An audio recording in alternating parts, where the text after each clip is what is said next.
so Atrak is here and Dave 1 is here. Yes. And Fool's Gold is in the motherfucking house. Ooh. That's right. How'd you get your start though? Like, what was your first memory, your first music memories that made you like, I want to DJ or I want to be in music in any way? Because I started really young. I started when I was about 12, 13. Before that, I played the piano a little bit. Oh, but, yeah? You know, Okay. Dave used to play the guitar, and he was in bands all throughout high school.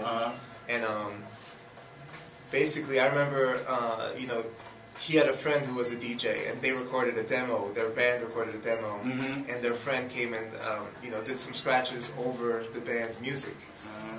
And that was one of the first times I was exposed to how, you know, scratching actually works in terms of like what's a crossfader and stuff like that. Okay. That mixed with, you know, hearing scratches in the songs that we were listening to, that made me get into it. I mean, we could say I kind of gave you the idea, right? The scratching? Yeah, Sure. Yeah, like it was like, I saw my little brother and I was like, man, he could be like the youngest ever to do it. Like, how ill would it be? Also, the thing is, like, we were up in Canada, you know, so the culture, especially like in our environment, it wasn't very present. Right, that's so, what I was gonna ask you. What was it like?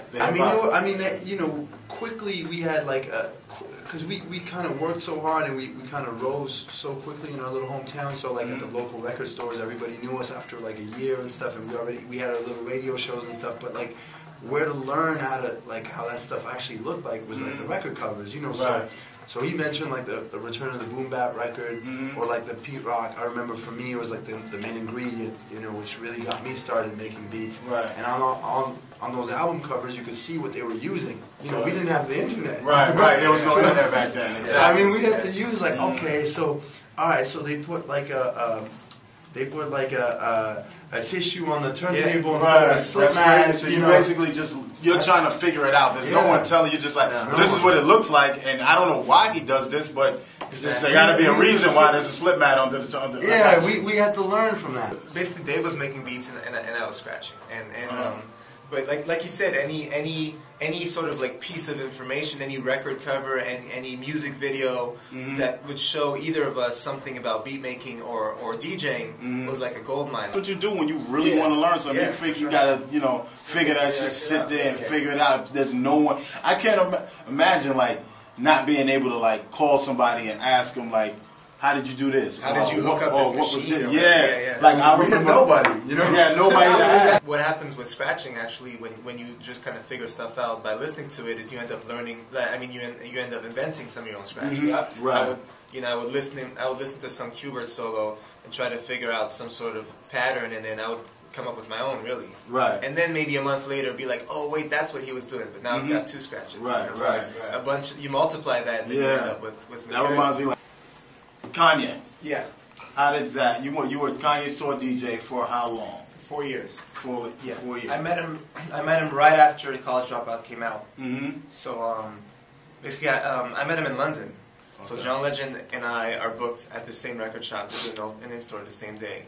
Kanye comes to see John. By the same token, he sees me doing this beat juggle on a Jay-Z record, and he freaks out. He's like, yo, this is crazy. And his album just came out. He has to go on tour. He didn't have a DJ yet.